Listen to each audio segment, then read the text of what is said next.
Sebingela mbulo khona ekhaya emagumbini amanomhlaba okhuluma ko Umthandazi Dlamini eMpumalanga mbulo khona ekhaya. Nganza kwethu ngibingelela kakhulu egameni lika Jesu ukuthi uNkulunkulu anikhanyisele anikeze amandla nenhlalo. Ngibe ngikhona lapha eSoweto mbulo khona ekhaya. Sebeze u4 kumgcibelo enyangeni yesibili ngibe uFebruary ekuseni sola ngo8 till ngo3 mbulo khona ekhaya.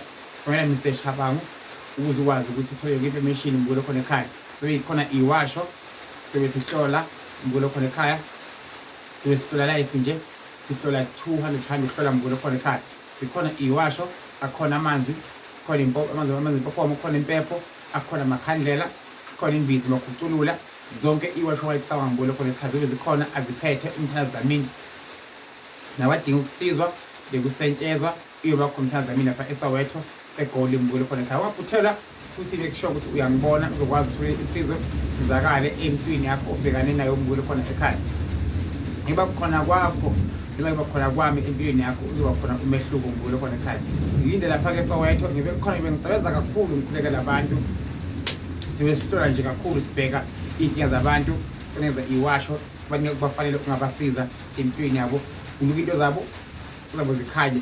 Call Mr Shabangu uzokwazi ukuthi full direction lapho uzongithola khona lapho uzobe ngisebenzela khona kuleyo ndawo ngo8 mbulo khona ekhaya. Ngiqala ukusebenza ngisiza abantu mbulo khona ekhaya eyobakhaya bafuna ukungibona bafika ngifike eGoli sengikhona eGoli mbulo khona ekhaya. Noma kanjani weekend siyakuyira ngomgcibelo sebiza u4 kaFebruary mbulo khona ekhaya. Ngikusiza mbulo khona ekhaya inkinga obhekene nayo ingayimsebenzi ku-relationship ebusuku khona amabhadi amashwa uyahlukumezeka ngisipho enginaso mbulo khona ekhaya isizakala wena inkingeni zakho. Inkosi ibusise cela ufanye Mr Shabangu okay yawulunga God bless you.